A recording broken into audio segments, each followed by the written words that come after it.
తిరుమల శ్రీవారి మహాప్రసాదంలో కల్తీ జరిగింది అన్న వ్యవహారం ఇప్పుడు దేశవ్యాప్తంగా కూడా చర్చనీయాంశం అవుతోంది. దీనిపై రెండు పార్టీలు కూడా విమర్శలు ప్రతి విమర్శలు చేసుకుంటున్నాయి. ఏది ఎలా ఉన్నా కూడా ఈ మహాప్రసాదంలో కల్తీ జరగడాన్ని హిందువుల మనోభావాలు దెబ్బతిన్న అంశంగా అయితే పరిగణిస్తూ ఉన్నారు. మరి దీనిపై దేశవ్యాప్తంగా కూడా చర్చ జరుగుతున్న పరిస్థితి. ఇక ఇదే విషయంలో వైవి సుబ్బారెడ్డి విసినటువంటి సవాల్ని లోకేష్ స్వీకరించడం జరిగింది. మరి తదుపరి పరిణామాలు ఎలా ఉండబోతున్నాయి, అలాగే ఈ అంశం ఎంత దూరం వెళ్ళే అవకాశం ఉంది, అలాగే దీనిపై ఎలాంటి ఎంక్వైరీ జరగాలి, ఇలాంటి విషయాలన్నీ కూడా తెలుసుకుందాం. మనతో పాటు ఉన్నారు senior political journalist doctor Durga Vadlamani గారు. నమస్కారం. నమస్తే అండి. లడ్డు అంశం ఏదైతే ఉందో నేషనల్ మీడియాలోనూ టెలికాస్ట్ అవుతుంది, అలాగే దేశవ్యాప్తంగా కూడా చర్చనీయాంశం అవుతుంది. దీనిపై కార్మిక శాఖ మంత్రి కూడా స్పందించడం జరిగింది. ఆవిడ ఇంకొక కొత్త విషయం కూడా మనకి చెప్పడం అయితే జరిగింది. ఒక లడ్డు వ్యవహారంలోనే కల్తీ అనే కాకుండా వైఎస్ జగన్మోహన్ రెడ్డి ప్రభుత్వం వచ్చాక ఈ యూనివర్సిటీలు ఏవైతే ఉంటాయో తిరుపతికి సంబంధించిన యూనివర్సిటీల్లో కూడాను స్వామివారి అమ్మవార్ల ఫోటోలు తొలగించేసి హిందూయేతర ఫోటోలు అలాంటివి పెట్టడానికి కూడా వైసీపీ గవర్నమెంట్ ట్రై చేసింది అంటున్నారు. సో ఓవరాల్గా శ్రీవారి పవిత్రతను ఇలా మంటగలపటాన్ని ఎలా చూడొచ్చు అంటారు? ఏమండి, ప్రజలు తెలుసో తెలియకో 5 ఏళ్ళు ఇచ్చారండి. ఆయన క్రిస్టియన్ అయినప్పటికీ ఇచ్చారు, నమ్మి ఇచ్చారు. అంటే ఇలా హిందువుల మనోభావాలతో ఆడుకుంటాడని వాళ్ళు అనుకోలేదు కదా. అనుకుని ఉంటే ఆలోచించేవాళ్ళేమో. అందరూ మన వాళ్ళే అనుకునే కదా ఓట్లు వేస్తారు. ఏ పార్టీ అయితే ఏంటి, ఇలా అయితే ఒక మనిషి నచ్చితే అతని కులం మతం గుణం చూస్తారు, అంతే. కులం మతం చూడరు మనకు తెలిసి. ఆ రకంగా ఆయనకు వేశారు. కానీ ఆయన నేను క్రిస్టియన్ అని ఆయన మర్చిపోకుండా మీరు ఇందాక అన్నట్టుగా తిరుపతిలో విశ్వవిద్యాలయాల్లో హిందూ దేవుళ్ళు దేవతల ఫోటోలు తీసేయటం ఏంటండి? అసలు తిరుపతి అంటేనే వెంకటేశ్వర స్వామి అలమేల్మంగ ఫొటోస్ ప్రతి చోట ఉంటాయి. ఎందుకంటే వాళ్ళందరికీ కూడా అక్కడ కులదైవం వాళ్ళు. అలాంటిది ఇప్పుడు మీరు వెంకటేశ్వర విశ్వవిద్యాలయం ఎవరి పేరుతో ఉంది? పద్మావతి మహిళా విశ్వవిద్యాలయం అమ్మవారి పేరుతో ఉంది కదా. అంటే అమ్మవారి పేరు కూడా తీసేయాల్సింది. మరి విశ్వవిద్యాలయాల పేర్లే మార్చేసేయాల్సిందేమో. అయితే వైఎస్ జగన్మోహన్ రెడ్డి విశ్వవిద్యాలయం, వైఎస్ రాజశేఖర రెడ్డి విశ్వవిద్యాలయం అని పెట్టుకోవాల్సింది. అప్పుడు పావురాల గుట్ట కాదు, ఇంకే గుట్ట అయినా కనిపించేది కళ్ళకి. అవునా కదా? ఎందుకంటేనండి, మీరు వచ్చింది ప్రజల విశ్వాసాన్ని చూరగొని మీరు దేవుళ్ళతో ఆడుకోవటం ఏంటి, దేవుళ్ళ ప్రసాదాలతో ఆడుకోవటం ఏంటి, కల్తీ చేయటం ఏంటి? మీ మనసులో ఎలాగ కల్తీ అయిపోయాయి. కానీ ప్రజల్ని మోసం చేసి ప్రజల అంటే భక్తిని కూడా మీరు సొమ్ము చేసుకోవాలనుకున్నారు, ప్రజల నమ్మకాన్ని సొమ్ము చేసుకోవాలనుకున్నారు. అందుకే మీరు లడ్డూని కల్తీ చేశారు. ఆ కల్తీ ఎంత దూరం వెళ్ళింది? ఇవాళ నేషనల్ మీడియా మాట్లాడే స్థాయికి వెళ్ళింది. నేషనల్ మీడియాతో ఆగుతుందండి ఇది? వెంకటేశ్వర స్వామి అనే దేవుడు ఆయన గ్లోబల్ దేవుడు. ఆయన ప్రతి ఒక్కళ్ళకి ఇష్టమైన వాడు ఆయన. అంటే అది మనకు తెలియదు. ఈవెన్ మతాలకు అతీతంగా కూడా ఆయన కొలిచేవాళ్ళు ఉన్నారు. ముస్లిమ్స్ కూడా ఇష్టపడతారు, ముస్లిమ్స్ కూడా వస్తారు, క్రిస్టియన్స్ కూడా వస్తారు. కాబట్టి ఇవాళ ఒక నేషనల్ మీడియా కాదండి, ఇంటర్నేషనల్ మీడియా కూడా దీని మీద చర్చ జరుపుతుంది. అటువంటి దేవుడికి సంబంధించి నిన్న సుబ్బారెడ్డి ఛాలెంజ్ విసిరాడు కదా. అందుకు ఇవాళ బంగారుపాళ్యం వెళ్ళారు. ఎవరు? లోకేష్, విద్యాశాఖ మంత్రిగా ఉన్న లోకేష్ ఇవాళ చిత్తూరు జిల్లా బంగారుపాళ్యానికి వెళ్ళారు. ఆయన ఎందుకు వెళ్ళారు? ఉత్తమ కార్యకర్త, మన టీడీపీ యువ ఛాంపియన్స్, తర్వాత ప్రజా దర్బార్ ఇలాంటి కార్యక్రమాల్లో ఆయన పాల్గొన్నారు. ఎందుకంటే 100 రోజుల పాలనను పురస్కరించుకున్న ఆయన ఇవాళ ప్రత్యేకంగా అక్కడికి వెళ్ళటం జరిగింది. అందులో ఆయనకి చాలా ఇష్టమైనవి అవి ఆ ప్లేసెస్. గతంలో ఒక సిఐ కూడా దాడి చేస్తే అక్కడ ప్రజలు ఆయనకు మద్దతుగా నిలిచారు. అందుకని ఆ ప్రాంతాలంటే ఆయనకు అభిమానం కూడా. సో ఇవాళ ఆయన అక్కడి నుంచి ఒక ఛాలెంజ్ని విసిరారు సుబ్బారెడ్డికి. నీకు దమ్ముంటే రా సుబ్బారెడ్డి, చూసుకుందాం, నువ్వు వచ్చి దేవుడి మీద ప్రమాణం చెయ్యి లడ్డూలో కల్తీ లేదని. అవునా కదా? కల్తీ లేకపోతే నువ్వు వచ్చి ధైర్యంగా చెయ్యి అని ఆయన అడుగుతున్నాడు. అసలు చేయక్కర్లేదండి, ఆయన అసలు వచ్చే అవకాశం కూడా లేదు. ఆయన రాడు, అంత దమ్ము ధైర్యం లేదు ఆయనకి. వాళ్ళు ఇవాళ కేసు వేశారు, పొన్నవో లేదో కేసు వేశాడు సుబ్బారెడ్డి తరఫున. బుధవారానికి వాళ్ళు వాయిదా వేశారు దాని తీర్పు. కానీ ఇప్పుడు ప్రమాణాలు ఏ విధంగా ఉన్నాయో బయటకు వచ్చింది కదండి. ఇప్పుడు ఒక లడ్డు నాణ్యత అనేది ఇవాళ ల్యాబ్ కూడా పెడతామని చెప్పారు. ఎవరు? చంద్రబాబు నాయుడు గారు అనౌన్స్ చేశారు. అంటే నాణ్యత ప్రమాణాలు పరిశీలించడానికి ఒక ల్యాబ్ని పెడతామని. మామూలుగా కూడా ఒక లడ్డు నాణ్యత 99% వరకు తెలుస్తుందిట. అంటే అందులో వాడిన ఇంగ్రీడియంట్స్ అవన్నీ సరిగ్గా ఉన్నాయా లేదా, నెయ్యి కావచ్చు, మిగతా సుగంధ ద్రవ్యాలు కావచ్చు, లేకపోతే శనగపప్పు కావచ్చు, శనగపిండి కావచ్చు, అన్నీ. అంటే శనగపప్పు నుంచే పిండి చేస్తారు అనుకోండి, ఆ శనగపప్పు క్వాలిటీ. శనగపప్పు కొని దాన్ని పిండి చేశాకే చేస్తారు కదా, డైరెక్ట్ శనగపిండి కొనరు. అది కూడా కల్తీ ఉంటుందని. ఎందుకంటే శనగపిండిలో మళ్ళీ మొక్కజొన్న పిండి కలిపే అవకాశం ఉంటుంది.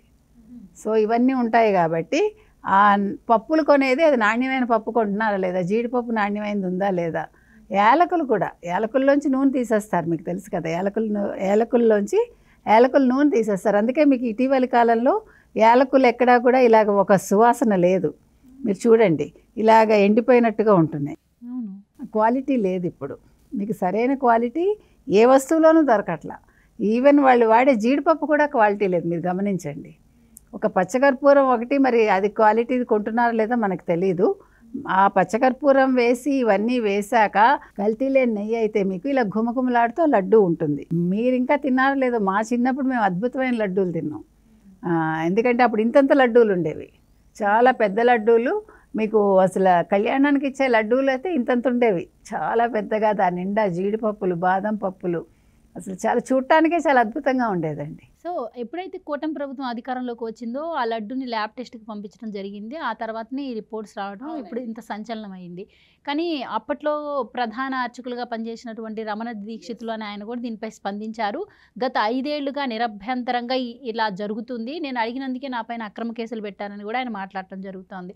మరి ఇప్పుడు కూడా వైసీపీ కప్పిపుచ్చుకునే ప్రయత్నం చేస్తుంది, బుకాయించే ప్రయత్నం చేస్తుంది, దీనిపై కోర్టుకు కూడా వెళ్ళింది.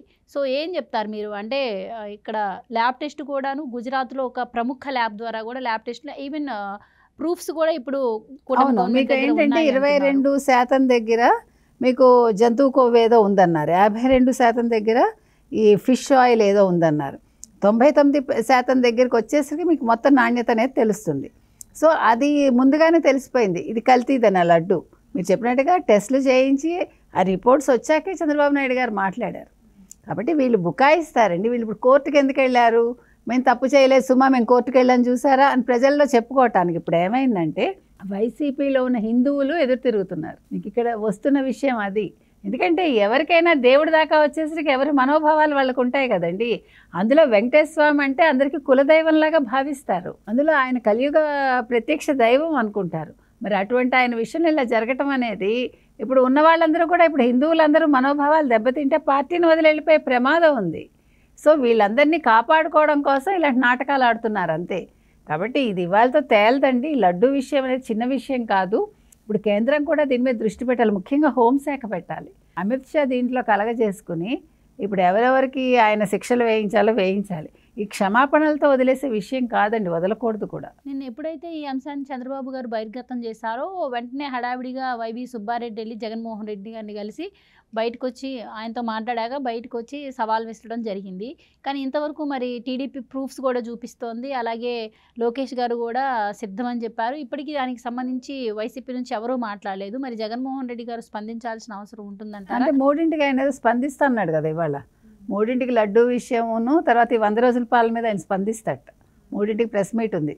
ఈ మధ్య జగన్మోహన్ రెడ్డి గారు కొత్తగా ప్రెస్ మీట్లు పెడుతున్నారు కదా, కాబట్టి ఇప్పుడు ఉంది, మరి ఏం చెప్తాడో చూద్దాం. ఓవరాల్గా ఈ ప్రూఫ్స్ అయితే, ఆధారాలను అయితే ఎవరూ కొట్టిపారేయలేదు. అండ్ ఇప్పుడే సాక్ష్యాలు కూడా ఉన్నాయి కూటమి ప్రభుత్వం దగ్గర అంటున్నారు. మరి అవి కానీ రుజువైతే ఈ 5 సంవత్సరాలు నిరభ్యంతరంగా చేస్తున్నటువంటి ఈ కల్తీకి ఎలాంటి ఎంక్వైరీ జరగాలంటారు, ఎలాంటి శిక్షలు పడాలి? అసలు ముందు ఇక్కడ ఎంక్వైరీ తర్వాత అండి. ఇప్పుడు మీరు ఒక్క విషయం ఆలోచించండి, మనందరం కూడా ఏమనుకుంటాం, ఇన్ని రోజులు నేను కల్తీ లడ్డు తిన్నానా అనే ఆ వేదనకి వీళ్ళు ఏం సమాధానం చెప్తారు వైసీపీ వాళ్ళు. శిక్షలు ఇవన్నీ పక్కన పెట్టండి, దానికి వాళ్ళు ఎటువంటి సమాధానం ఇస్తారు? అది ప్రూవ్ అయ్యాక, ఇప్పుడు ఎవిడెన్స్ ఉన్నాకే మాట్లాడారు. ఈ ఎవిడెన్స్లు కరెక్టు అని రేపొద్దున వచ్చింది అనుకోండి, అప్పుడు ఇంతమంది హిందువులకి వైసీపీ వాళ్ళు ఏం సమాధానం చెప్తారు ప్రపంచవ్యాప్తంగా ఉన్న హిందువులకి? అది మనకు కావాలి. ఎందుకంటే నేను ఇంతకాలం జంతువుల కొవ్వు కలిపిన ఒక లడ్డు తిన్నాను అనే బాధ, అది వెజిటేరియన్ అయినా నాన్ వెజిటేరియన్ అయినా ప్రసాదం దాకా వచ్చేసరికి అందరూ వెజిటేరియన్స్ కిందే లెక్క. ఎందుకంటే వాళ్ళు చాలా నిబద్ధతతో, నాన్ వెజిటేరియన్స్ కూడా ఒక నిబద్ధతతో గుడికి వెళ్తారు. ఎవరికి ఉండే సెంటిమెంట్స్ వాళ్ళకు ఉంటాయి, అవునా కాదండి? వాళ్ళు ఉత్తప్పుడు తిన చదివేరే విషయం, దేవుడి దగ్గరికి వెళ్తున్నాం అన్నప్పుడు ముందు రోజు నుంచి తింటాం మానేస్తారు వాళ్ళు కూడా. అంటే నువ్వు ఆ సెంటిమెంట్స్ మీద వాళ్ళు దెబ్బ కొట్టినట్టు, వాళ్ళ నమ్మకాన్ని నువ్వు వమ్ము చేసావు. కాబట్టి ఇవాళ జగన్మోహన్ రెడ్డి కావచ్చు, లేదు వైవి సుబ్బారెడ్డి కావచ్చు, భూమన కరుణాకర్ రెడ్డి కావచ్చు, ధర్మారెడ్డి కావచ్చు, మొత్తం వైసీపీలో ఉండే ఈ అక్రమాలు చేసిన వాళ్ళందరూ కూడా దీనికి బదులు ఇవ్వాలి. ఇప్పటికే జగన్మోహన్ రెడ్డి గారు ఒక చేత్తో బైబిల్ పట్టుకొని తిరుగుతూ ఉంటారు. ఎప్పుడు కూడా ఆయన భార్యతో తిరుమల వెళ్ళింది లేదు. ఆ సెట్టింగ్‌ని కూడా ఇంట్లో ఏపించుకున్న సందర్భాలు కూడా మనం చూసాము. సో, ఇవన్నీ కూడా మరి ఈ ఓట్ల కోసం చేసిన కపట నాటకాలు అనుకోవచ్చా ఇన్ని సంవత్సరాలు కూడా? ఇంకా సందేహమా మీకు? భార్య లేకుండా పూజలు చేశాడు, భార్య లేకుండా పట్టు వస్త్రాలు ఇచ్చారన్నప్పుడే అది చెల్లదు. అంటే వాటికి శాంక్టిటీ ఉండదు. అది హిందూ సంప్రదాయం ప్రకారం మనం చెప్తున్నాం. కాబట్టి ప్రజల్ని నమ్మించి వంచారు వీళ్ళందరూ కూడా ఇంతకాలం. అందుకే ఇవాళ లోకేష్ చెప్తున్నారు కదా, మిమ్మల్ని వదిలే ప్రసక్తి లేదు, సిద్ధంగా ఉండండి అని ఆయన చెప్పాడు. ఏది కూడా మేము మర్చిపోము, వదిలిపెట్టమని చెప్పాడు. Thank you so much. Thank you.